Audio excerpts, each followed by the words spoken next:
¿Cómo están, amigas y amigos? Soy el pastor Edgar Alquinta y les quiero dar la bienvenida a otro estudio bíblico en nuestra serie Investigando la Biblia.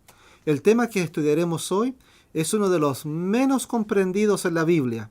Me refiero al tema del estado de los muertos. Hay una gran cantidad de ideas sobre qué pasa después de la muerte, incluyendo aquellos que piensan que la persona está viva en algún lugar y que después pasa a otro estado, esperando una existencia diferente. La mayoría de los cristianos creen que el espíritu se va al cielo cuando uno muere. E incluso en algunas religiones se creen que los muertos se encarnan en animales o en personas. ¿Cuál es la verdad? Es lo que queremos encontrar hoy. Y para eso vamos a ver lo que nos dice la palabra de Dios acerca del tema de la muerte. Pero antes de empezar este tema, vamos a tener una palabra de oración. Señor, al estudiar este importante tema, te pedimos que nos dirijas por medio de tu Santo Espíritu a encontrar la verdad y que esta verdad nos ayude a conocerte mejor, porque lo pedimos en el nombre de Jesús. Amén. Dos textos muy importantes para dar el trasfondo de este estudio son Isaías capítulo 14, versículos 12 al 14, que nos dice el deseo de Satanás de ser como Dios. Para esto, Satanás tiene un plan. Por otro lado, ahí en el capítulo 16 del libro de San Juan, capítulos 16 del libro de San Juan y versículos 13 y 14, Jesús nos dice que Dios nos guiará a toda verdad por medio del Espíritu Santo. Es por eso que en cada estudio presentamos lo que Dios nos dice en su palabra y solo nos queda tomar la decisión de escuchar a Dios o escuchar a Satanás.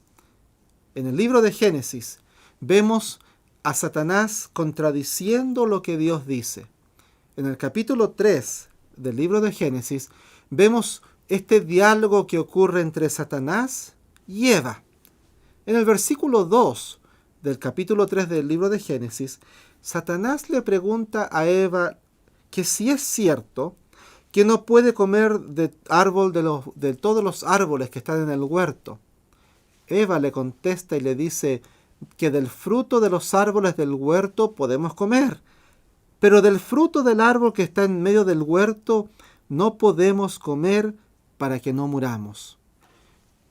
Vemos un diálogo interesante entre Satanás y Eva. Pero veamos lo que le responde Satanás, quien para conversar con Eva ha tomado la forma de serpiente. Vamos a ver qué es lo que le contesta Satanás a Eva ahí en el libro de Génesis, el capítulo 3 y versículo 4. Entonces la serpiente dijo a la mujer: no moriréis. Así que al estudiar este tema de la muerte, nos damos cuenta de que hay dos posturas. Dios nos dice que si pecamos, de seguro moriremos. Pero Satanás nos dice: no moriréis. Entonces nos tenemos que preguntar, ¿cuál es la verdad? ¿Dónde está entonces la verdad? ¿En Dios o en Satanás? No moriréis, dice Satanás. Y esa palabra no moriréis se sigue escuchando incluso hoy mismo en programas de televisión, en películas, etcétera y etcétera. Quiero empezar el estudio de hoy con una historia que quizás usted conozca. Se encuentra ahí en el libro de San Juan, en el capítulo 11. Permítame darles el trasfondo de esta historia. Esta es la historia de Lázaro, el amigo de Jesús. Jesús era amigo también de sus hermanas María y Marta. La historia nos cuenta que Jesús se encontraba lejos de donde vivía Lázaro, Marta y María, y Lázaro se enferma. Entonces Marta manda un mensajero para que vaya a buscar a Jesús, porque Lázaro está tan enfermo que temen de que pueda morir. Veamos lo que sucede. Ahí en el libro de San Juan, capítulo 11, versículos 11 al 14. Dicho esto, les dijo después: Nuestro amigo Lázaro duerme, mas voy para despertarle. Dijeron entonces sus discípulos: Señor, si duerme, sanará. Pero Jesús decía esto de la muerte de Lázaro, y ellos pensaron que hablaba del reposar del sueño. Entonces Jesús les dijo claramente: Lázaro ha muerto. Quiero que tome nota que Jesús está comparando la muerte con el sueño.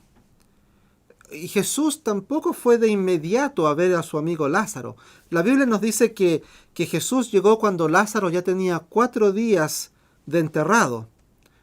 Es más, Marta le dice a Jesús que si hubiera llegado antes, Lázaro quizás no hubiera muerto. Y Jesús le responde: tu hermano resucitará. Y Marta le contesta: yo sé que va a resucitar en el día de la resurrección, cuando tú vengas. Y Jesús le dice unas palabras muy interesantes. Le dice: yo soy la resurrección y la vida. Acto seguido, Jesús pide ser llevado a la sepultura donde está Lázaro. Y está tan triste que nos encontramos con Jesús llorando. Luego pide que retiren la piedra que da acceso a la sepultura, y entonces llama a su amigo Lázaro, quien en ese mismo momento resucita para la alegría de todos. Es en realidad una historia conmovedora. Pero quiero que se pregunte: ¿por qué iguala Jesús la muerte con el sueño? Y otra pregunta: ¿se da cuenta que Marta entendía muy bien la enseñanza de Jesús sobre la resurrección y que esto iba a pasar cuando Él regresara? Marta había escuchado bien las enseñanzas de Jesús y sabía que cuando Cristo volviera, los muertos que amaban a Cristo iban a resucitar. Uno de los textos más importantes lo encontramos en la carta de Pablo a los tesalonicenses, ahí en el capítulo 4, versículo 15 y 18. Vamos ahí a Primera de Tesalonicenses, capítulo 4, versículos 15 al 18. Por lo cual os decimos esto en palabra del Señor, que nosotros que vivimos, que habremos quedado hasta la venida del Señor, no precederemos a los que durmieron, porque el Señor mismo, con voz de mando, con voz de arcángel y con trompeta de Dios, descenderá del cielo, y los muertos en Cristo resucitarán primero. Luego, nosotros, los que vivimos, los que hayamos quedado, seremos arrebatados juntamente con ellos en las nubes, para recibir al Señor en el aire, y así estaremos siempre con el Señor. Qué promesa más hermosa nos escribe aquí Pablo, ¿verdad? Cuando Cristo venga en forma visible, los muertos en Cristo resucitarán para reunirse con Cristo Jesús en el cielo. Está muy claro que no se menciona la idea de un rapto secreto.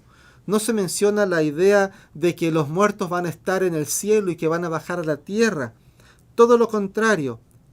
Se nos muestra claramente lo que va a suceder. Primero dice que va a haber una voz, gran voz, con un estruendo.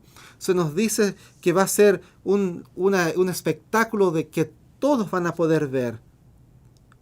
En realidad va a ser visto por toda la humanidad. Qué maravillosa imagen nos presenta Pablo. No tiene nada que ver con alguna de las creencias de algunas personas que están confundidas con el tema de la muerte. Se nos dice claramente que aquellos que estén durmiendo, como lo acabamos de leer, resucitarán primero.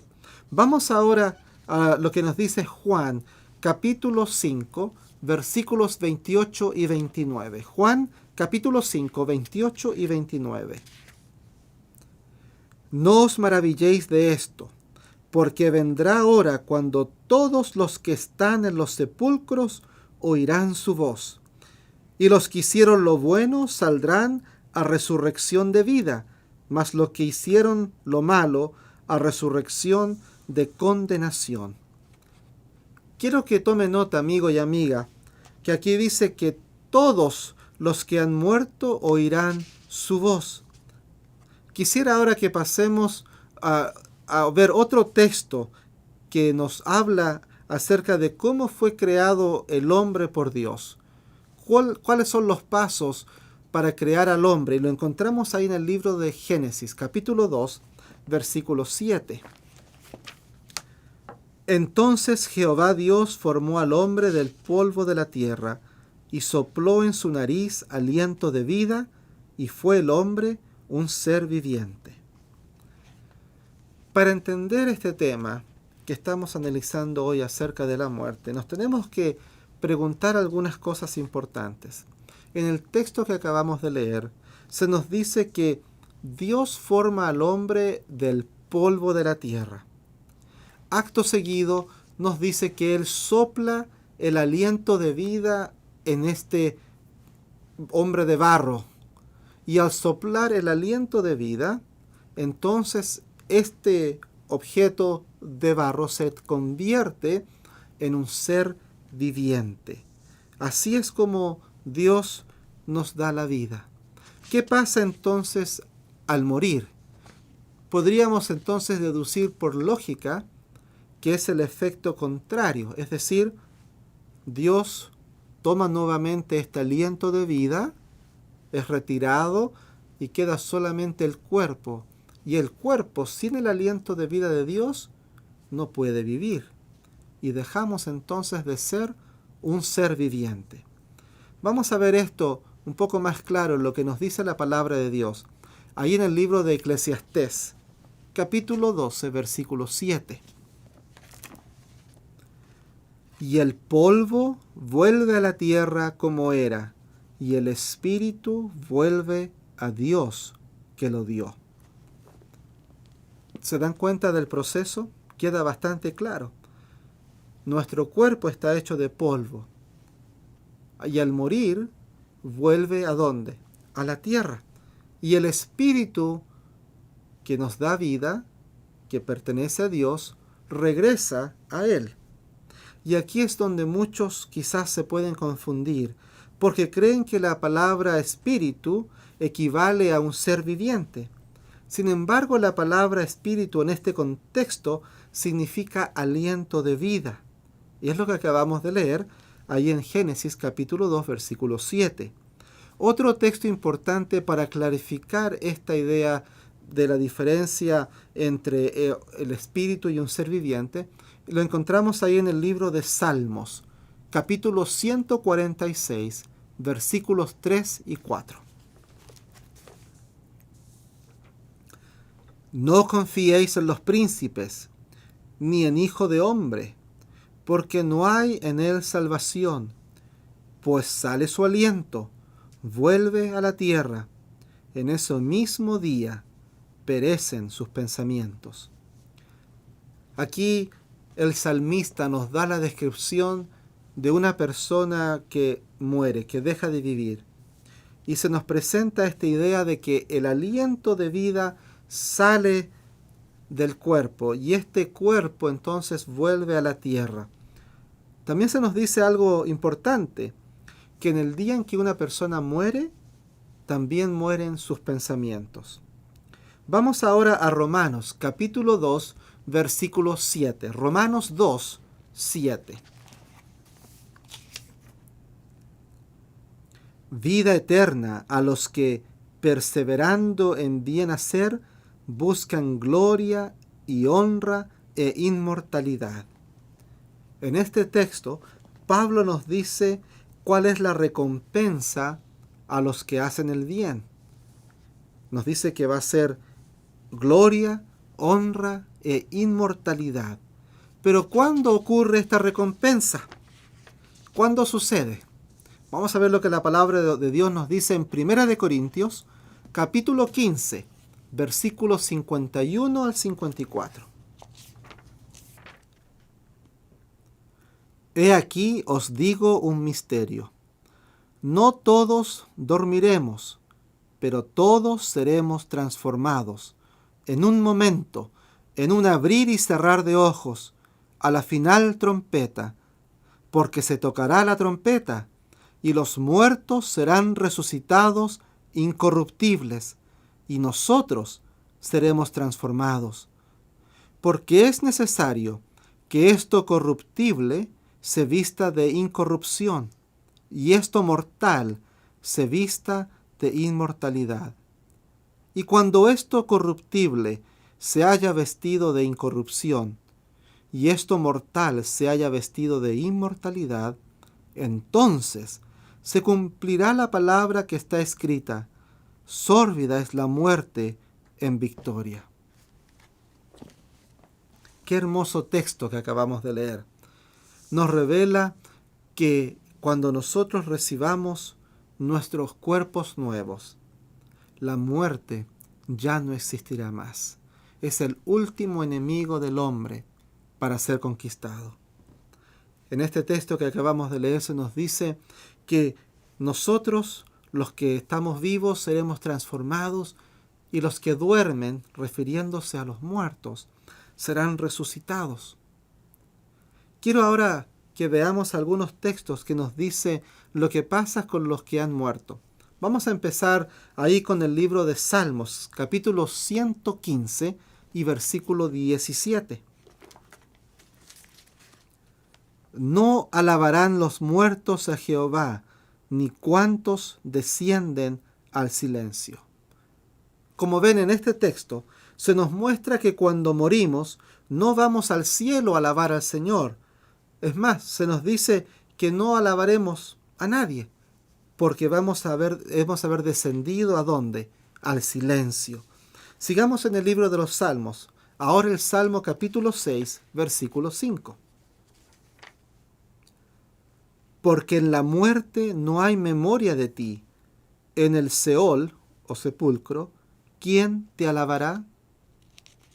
Este texto nos repite lo mismo. En la muerte dice, no hay memoria de ti. No podemos alabar a Dios en el sepulcro. Vamos ahora al libro de Eclesiastés, capítulo 9, versículos 5 y 6. Porque los que viven saben que han de morir, pero los muertos nada saben, ni tienen más paga, porque su memoria es puesta en el olvido.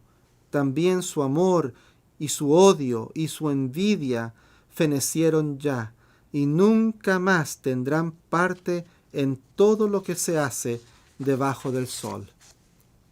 Qué interesante lo que nos muestran estos textos. Nos dice varias cosas acerca de los muertos. En primer lugar, nos dice que nada saben. Nos dice que los muertos no tienen memoria. Luego nos dice que no tienen emociones, no van a poder amar, ni odiar, ni tener envidia. Y luego nos dice que no tienen parte en nada de lo que sucede bajo el sol. Ahora, amigo y amiga, por favor, te pido que pensemos un poco. Si a una persona muerta le quitamos los pensamientos, la memoria y las emociones, ¿qué queda entonces para que se lleve al cielo? Interesante pregunta, ¿verdad? ¿Ya está viendo, ya está comprendiendo lo que pasa con los que mueren? Vayamos a otro texto muy importante que nos habla acerca de quién es quien merece morir. Vamos a leer ahí en el libro de Ezequiel, capítulo 18, versículo 4. He aquí que todas las almas son mías. Como el alma del Padre, así el alma del Hijo es mía. El alma que pecare, esa morirá. Qué interesante lo que nos dice ese texto. El alma que pecare, morirá. Como sabemos por intermedio de Pablo, todos hemos pecado. Por lo tanto, todos merecemos la muerte. Ahora me gustaría que estudiáramos juntos un evento del Nuevo Testamento que ha servido para defender esta idea de que hay vida después de la muerte. Me refiero a la historia del ladrón en la cruz. Para eso, les pido que me acompañen a leer ahí en el libro de Lucas, capítulo 23, versículos 39 al 43. Y uno de los malhechores que estaban colgados le injuriaba diciendo: Si tú eres el Cristo, sálvate a ti mismo y a nosotros. Respondiendo el otro le reprendió diciendo: ¿Ni aún temes tú a Dios estando en la misma condenación? Nosotros a la verdad justamente padecemos, porque recibimos lo que merecieron nuestros hechos, mas éste ningún mal hizo. Y dijo a Jesús: Acuérdate de mí cuando vengas en tu reino. Entonces Jesús le dijo: De cierto te digo que hoy estarás conmigo en el paraíso. Quiero que veamos estos textos con detención y que lo analicemos bien, porque muchos de los que creen que una persona va al cielo después de morir se basan en esta historia. Acabamos de ver textos que nos hablan acerca de cómo fuimos creados, que nos hablan acerca de cómo podemos obtener inmortalidad. Acabamos de ver las características de los que pasa cuando una persona muere. No hay memoria, no hay emociones ni pensamientos. Y muchos se confunden con la respuesta que Jesús le da a este ladrón cuando le dice: De cierto te digo que hoy estarás conmigo en el paraíso. Primero quiero que notemos que en el versículo 42 dice: Y dijo a Jesús: Acuérdate de mí cuando vengas en tu reino. El ladrón no le dice: Acuérdate de mí cuando vayas a tu reino, sino que le dice que se acuerde de él cuando venga en su reino. Es un punto importante de tener en cuenta. Hay algunas palabras que son claves en este texto. Vamos a ver la palabra paraíso. Sabemos que Dios está en el paraíso. La implicancia de este texto es que Jesús estaría en el paraíso junto con Dios. Pero la pregunta ¿es esto lo que pasó cuando Jesús murió en la cruz? Vamos a ver juntos. Ahí en el libro de San Juan, capítulo 20, versículo 17. Jesús le dijo: No me toques, porque aún no he subido a mi Padre. Mas ve a mis hermanos y diles: Subo a mi Padre y a vuestro Padre, a mi Dios y a vuestro Dios. Aquí Jesús le está hablando a María y a Marta cuando Él entonces está resucitado. Y ellas, al ver a Jesús, se quieren, por supuesto, acercar a Él y abrazarlo. Pero Jesús les dice: por favor, no me toquen, porque todavía no he ascendido a mi Padre. Pensemos, si Jesús subió al cielo en el día que murió, ¿por qué le dice a María que no lo toque? El texto nos dice y nos da la respuesta.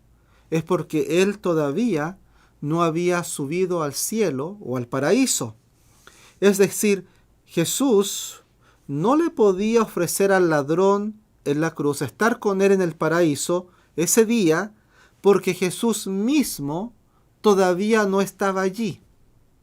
No sé si me entiendes lo que te quiero decir. Jesús, ese día viernes cuando muere y le hace esta promesa al ladrón, Jesús no va al cielo ese día viernes, porque el día domingo, cuando María lo ve en la resurrección, Jesús le dice, no me toques porque no he subido a mi Padre.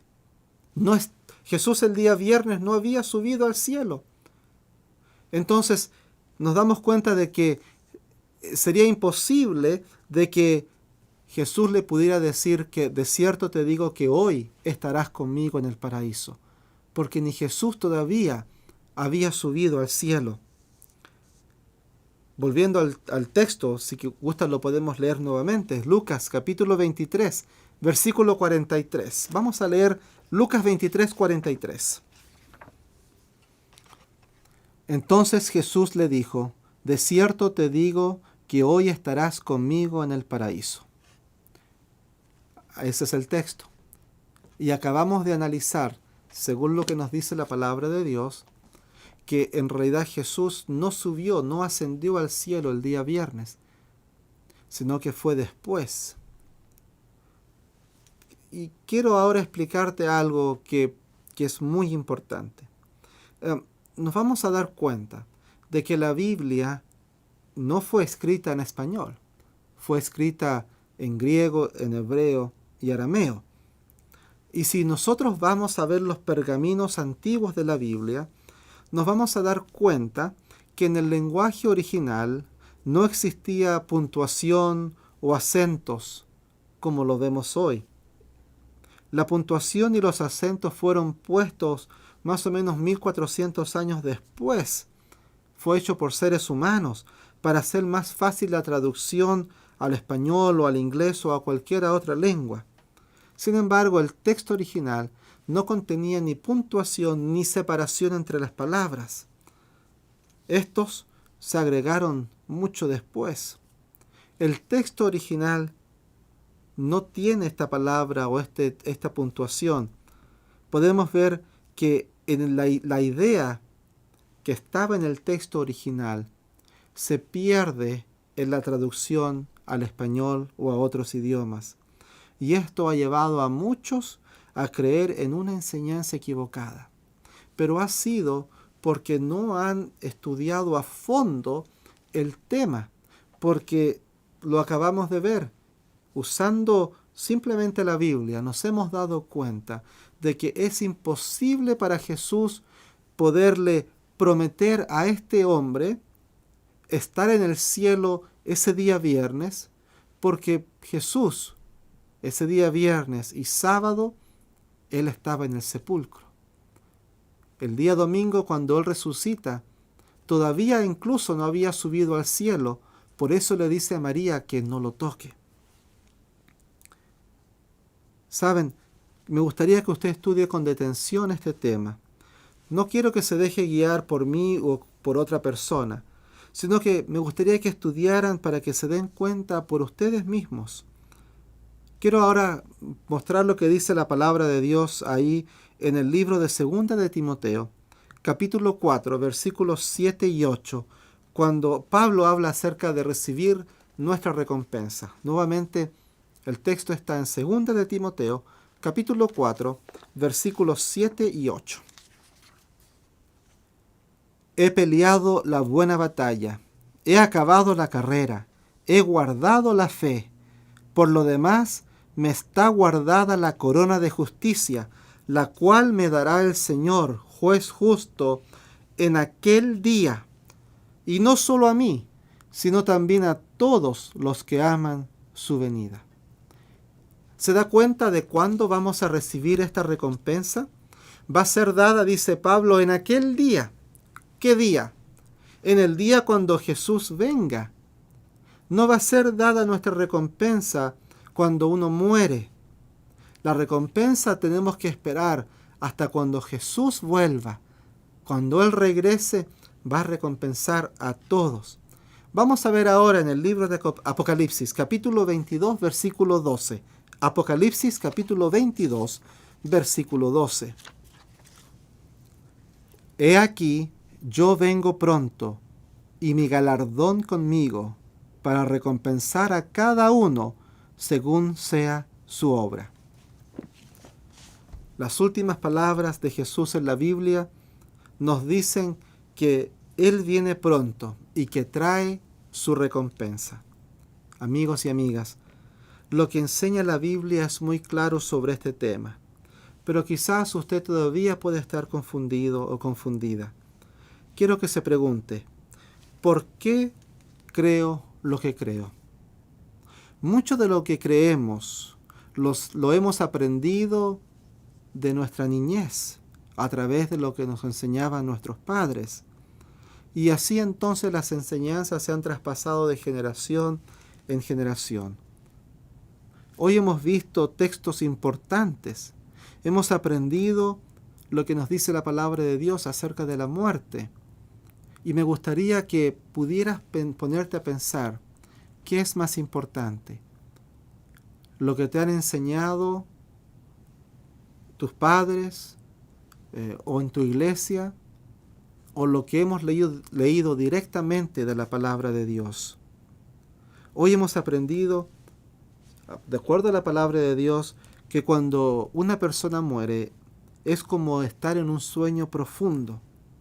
Y usted se puede preguntar por qué es importante esta enseñanza en la Biblia. ¿Por qué creemos esto? Cuando creemos que una persona muere, pero sigue viva en algún otro lugar o de alguna otra manera, estamos en realidad dándole valor o validando lo que dijo Satanás ahí en el libro de Génesis. ¿Se acuerdan que lo leímos? Satanás dijo ahí en el huerto, no moriréis.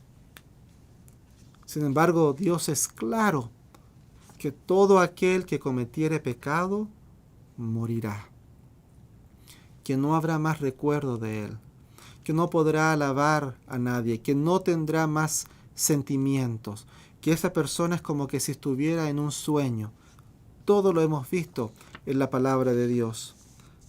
Por eso, al cerrar este estudio, le pido que usted decida, ¿es importante lo que nos dice Dios a través de su palabra? ¿O es más importante lo que nos dice nuestra tradición, nuestra cultura, que ha sido engañada por Satanás? Dios quiere que conozcamos la verdad, porque esto nos ayuda a crecer espiritualmente. Y si necesitamos ayuda, Dios está dispuesto a ayudarte. Espero que a través de este estudio hayas tomado tu decisión por Jesús y su verdad. Espero que al estudiar este tema tan importante y tan trascendente, te hayas dado cuenta acerca de que lo que enseña la palabra de Dios es categórico acerca del estado de los muertos. Y que en realidad nos da esperanza, porque al estar en un sueño, nada sabemos. Lo próximo que nuestros ojos verán, si es que hemos amado a Cristo y hemos obedecido sus mandamientos y hemos sido fieles a Dios, si nos toca la muerte, pasaremos a un sueño y lo próximo que veremos, según lo que hemos visto en la Biblia, va a ser a Jesús viniendo en poder y gran gloria para darnos nuestra recompensa. Qué maravillosa promesa, que aún en este tema de la muerte podamos tener una esperanza de poder estar esperando ese día cuando venga Jesús a recompensarte a ti y a mí. Por eso te pido que hoy pienses, que analices lo que hemos estudiado. Si es necesario, vuelve a escuchar este tema otra vez. Revisa los textos bíblicos. Habla con alguien, algún pastor o alguien que te pueda mostrar en la palabra de Dios. Y toma una decisión. No sigas siendo engañado o engañada por las mentiras del enemigo. Es mi deseo que desde hoy en adelante puedas sentir liberación al estudiar este tema, que puedas sentir paz en tu corazón y que al estudiar otros temas puedas sentir que Dios te está abriendo nuevos caminos. Dios te está enseñando cosas nuevas que te van a ayudar a conocer mejor el carácter de Jesús. Al cerrar este estudio, lo vamos a hacer con una palabra de oración. Dios amado, te damos gracias por la Biblia, que nos muestra la verdad para que podamos discernir lo que es bueno y justo para nuestras vidas. Señor, reconocemos que Satanás quiere que estemos confundidos y que dudemos de tu palabra. Por eso quiero pedirte una bendición muy especial para cada persona que esté viendo o escuchando este programa, para que decida entregar su vida a ti. Guíanos, Señor, para seguir aprendiendo más verdades en tu palabra. Lo pedimos en el nombre de Jesús. Amén. Querido amiga y amigo que me escuchas, te quiero dejar invitado entonces para un próximo estudio aquí en Investigando la Biblia. Que el Señor te bendiga.